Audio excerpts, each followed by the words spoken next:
ThanksLiving. Let's not let it end. Part 2, ThanksLiving. And the reason it come to my mind was a verse that I want to set thought, where is it found? Oh, taste and see that the Lord is good. At Thanksgiving time, or any big meals that you go to, there's often that dish that you're a little leery of. And you don't know that you want to taste it. That you could be missing out on a real blessing. And personally speaking, growing up, we never had a lot of delicacies, and in those delicacies would be seafood, because we didn't have any money, and we didn't have shrimp and crab and lobster and that kind of stuff. The best we would get would be a fish we caught in the Brady Pond, or whatever that would be. I only caught those fish because I was after the fish. Alright, I didn't like fish and still don't, but it was something you do whenever you want to catch a fish. Alright. But that's how I don't know if I caught it. I think she proposed to me. I'm not sure. Alright, but ThanksLiving. We didn't have those delicacies, and our pastor came down to college when I was in college, and he took us out to Red Lobster, and I thought, what am I going to eat? And I ordered a sampler pattern. He encouraged me to. I wasn't going to do that. And he had encouraged me to, and it came with some shrimp and crab and scallops, and I'm like, oh, I'm going to get sick.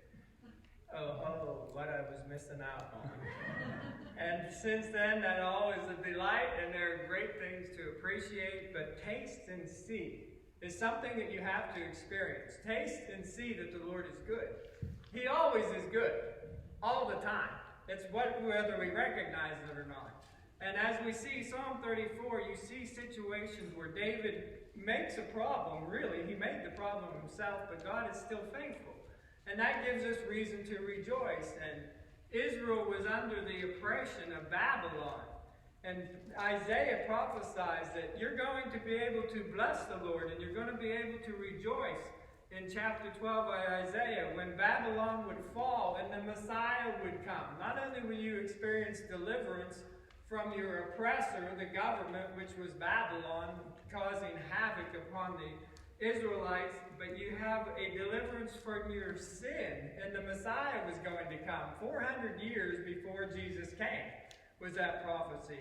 O come, Emmanuel, is as old as Genesis chapter 3, where it says the serpent will bruise your heel, but you will bruise his head, in reference to the Lord coming. Psalm 34, verses 1 to 10. I will bless the Lord at all times. His praise shall continually be in my mouth. My soul shall make its boast in the Lord. The humble shall hear of it and be glad. Oh, magnify the Lord with me, and let us exalt his name together. I sought the Lord, and he heard me, and delivered me from all my fears. They looked to him, and they were radiant, and their faces were not ashamed. This poor man cried out, and the Lord heard him, and saved him out of all his troubles. The angel of the Lord encamps all around those who fear him, and delivers them. Oh, taste and see that the Lord is good. Blessed is the man who trusts in him. Oh, fear the Lord, you his saints. There is no want to those who fear him. The young lions lack and suffer hunger, but those who seek the Lord shall not lack any good thing. There are so many promises and comforting words in those verses. You could read them and read them and read them and draw one a day for several days. That the angel of the Lord, look at verse 7, the angel of the Lord encamps around all those that fear him. Do you know what angel of the Lord that is in reference to? Jesus himself. He is with us. Emmanuel is God with us. As a believer, you'll never be anywhere that Jesus isn't. Forever. And that ought to encourage you. You can't isolate yourself from him, nor do you want to. Because he is your comfort, he is your friend, he is your redeemer, he is your advocate, he is your intercessor, he is your Messiah, he is everything that you are. I can do all things through Christ who gives me strength. So as you think of this thanksgiving or ThanksLiving, it is a manner of life that we ought to be involved in worshiping the Lord. And I broke this into 3 main points. Verses 1 to 3 is a declaration. And then you have a deliverance in 4 to 7, and you have a delight in verses 8 to 10. The declaration is a personal choice. I will bless the Lord. That is what you have to decide. I can't make you bless the Lord. I can't make you have a right attitude towards any situation as more can you make me. It is a personal choice. One thing we get to pick every day is our attitude. We get to pick our approach and our priorities in life.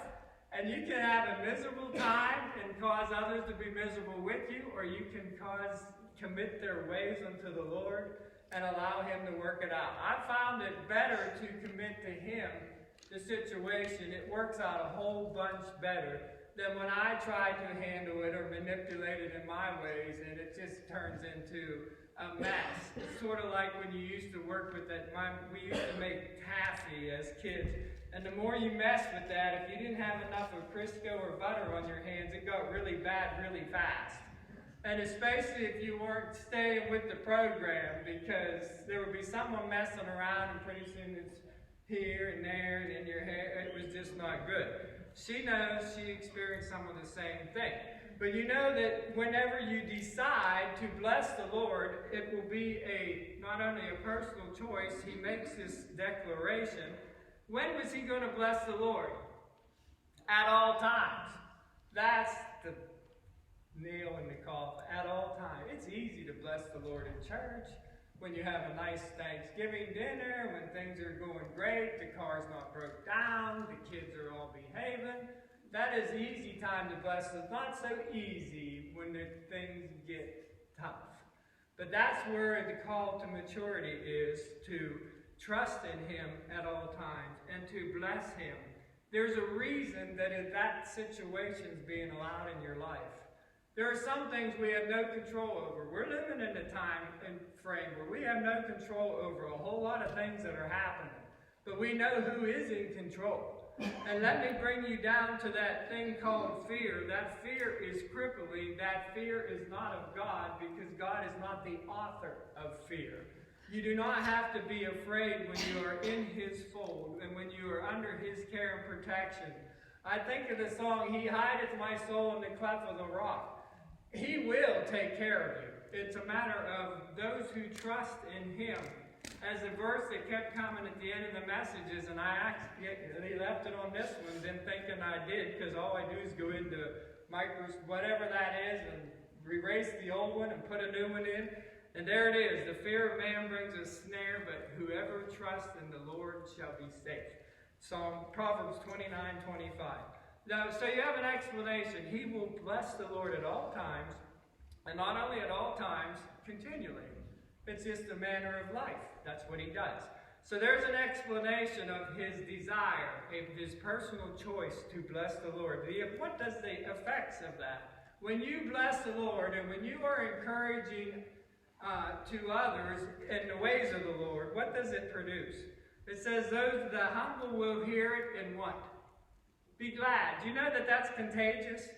If you're on top of the world, so to say, if you come in whistling a hymn, or you come in just cheerful, or, man, this is a really nice day, the sun shades great, that gets contagious.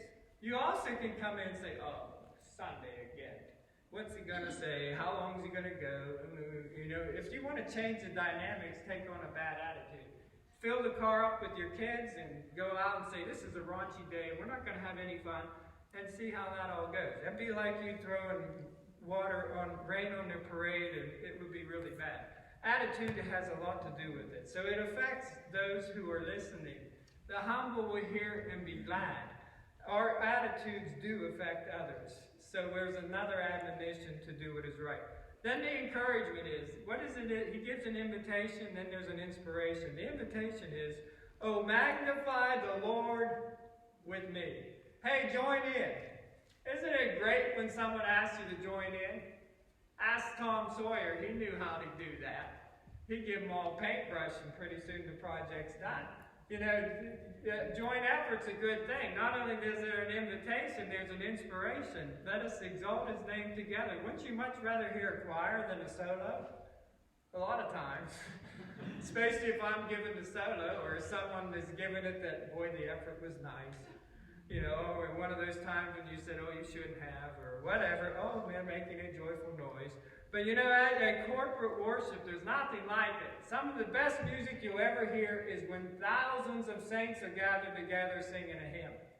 In college, we were told to go to a certain church regularly unless we had reason to be somewhere else.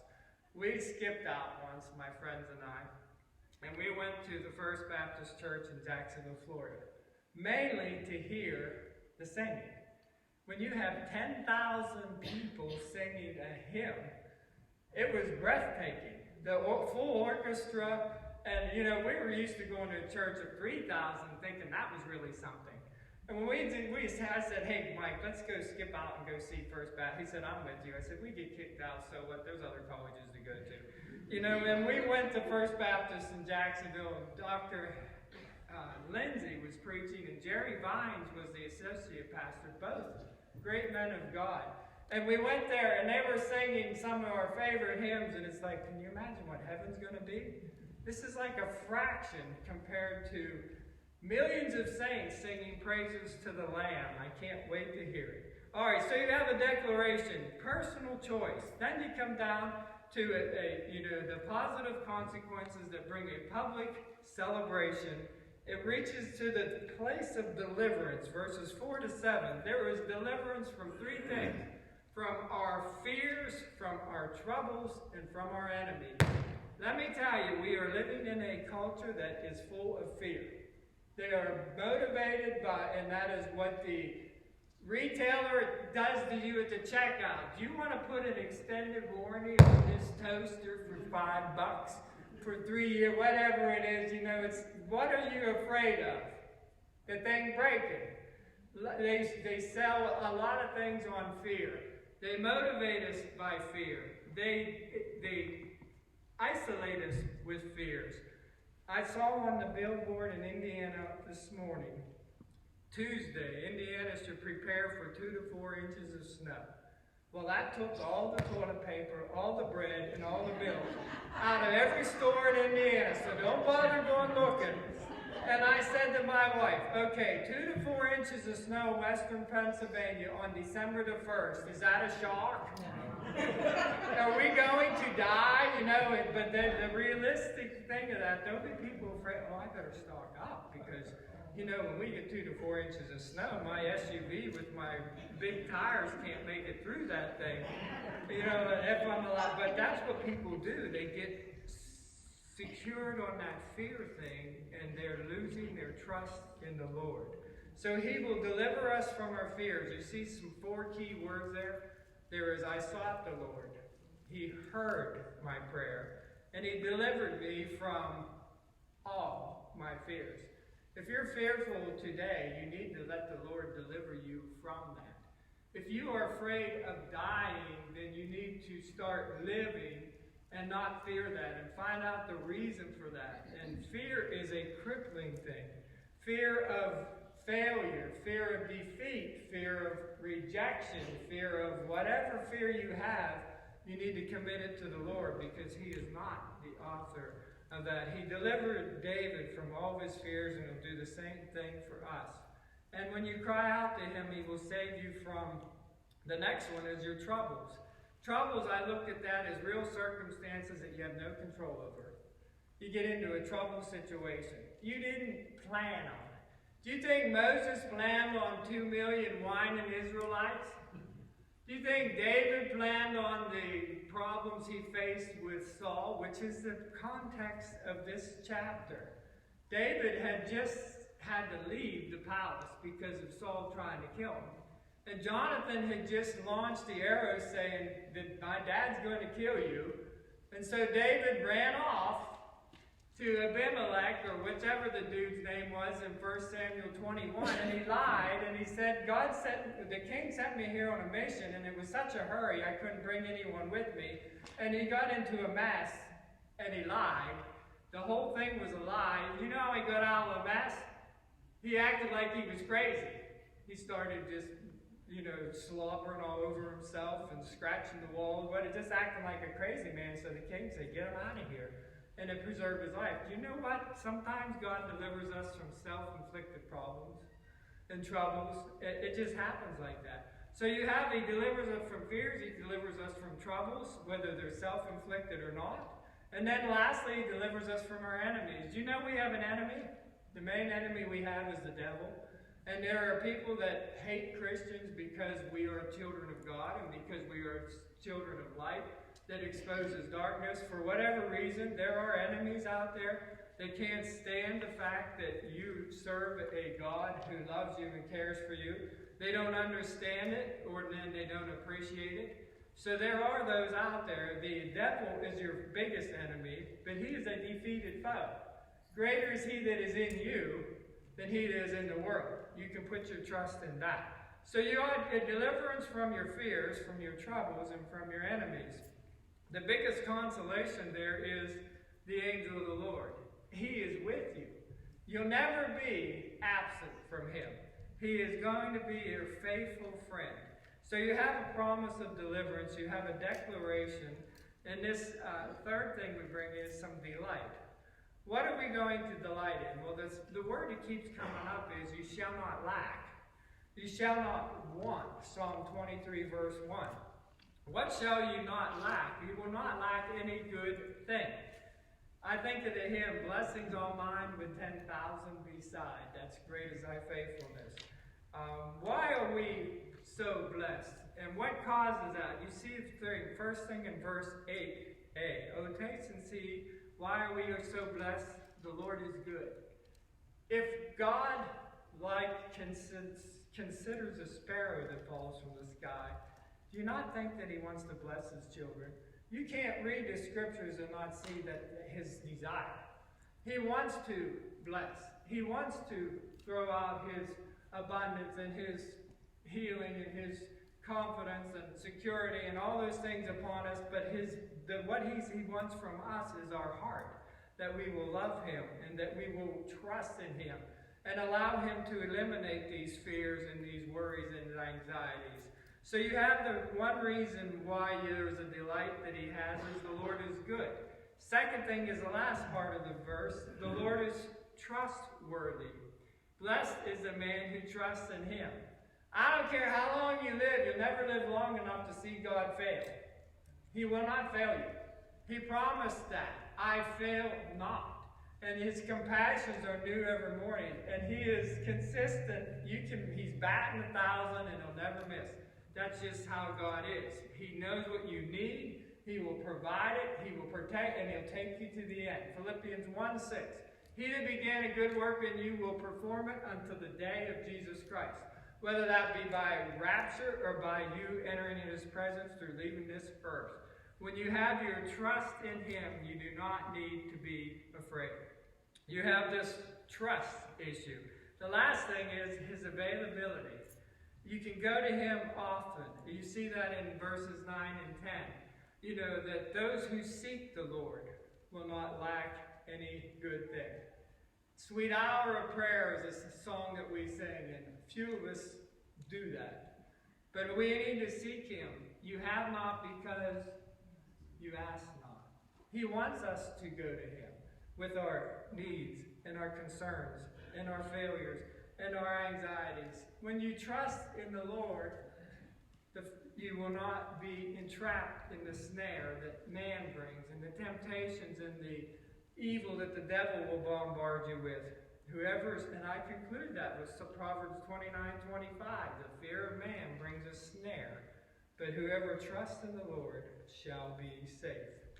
So you need to decide. Are you going to bless the Lord? Or are you going to whine and complain and figure it out yourself? Second thing, are you going to let him deliver you even from self-inflicted things? Now, every one of us would confess that we have brought some miseries in our own life by choices we've made, attitudes we had, things we have done. Every one of us have failed. That's why we need a Savior. We're not perfect thinking, hey, this is what you ought to do to be. No. It's through Christ that makes us anything. He makes beauty out of ashes, and he can restore broken things. But it's because he is good and he is trustworthy. So we get that forgiveness, and we can have a new song in our heart. So you'll have a deliverance from self-inflicted stuff to stuff you have no control over. We have no control over the fact if we get 12 inches of snow. What do? You go on. You do what you got to do. And we have no control over the things that are happening in our world other than doing our own part. We're in the end of an election that isn't not even ended yet. We could do our part. We can pray that God will put whoever he wants in that position, but he will always be good. He will always be God, and he'll never fail you. Just count on those things. And we have our heart's desire, but is that his desire? We have to trust him when we don't even understand the situation. There is true delight in that. That is true thanksgiving. Let's have a word of prayer. Father, as we are encouraged by this song written by David hundreds and hundreds and hundreds of years ago, but it still applies. We need to taste and see that you are good. And when we see that, we are willing to bless you. We're willing to give that praise. And God, thank you for the times you delivered us out of our troubles, the ones we caused. Thank you for the times that you deliver us in things we have no control over. And our fears, we don't need them. We can relax in you. And our enemies, you have defeated the greatest enemy.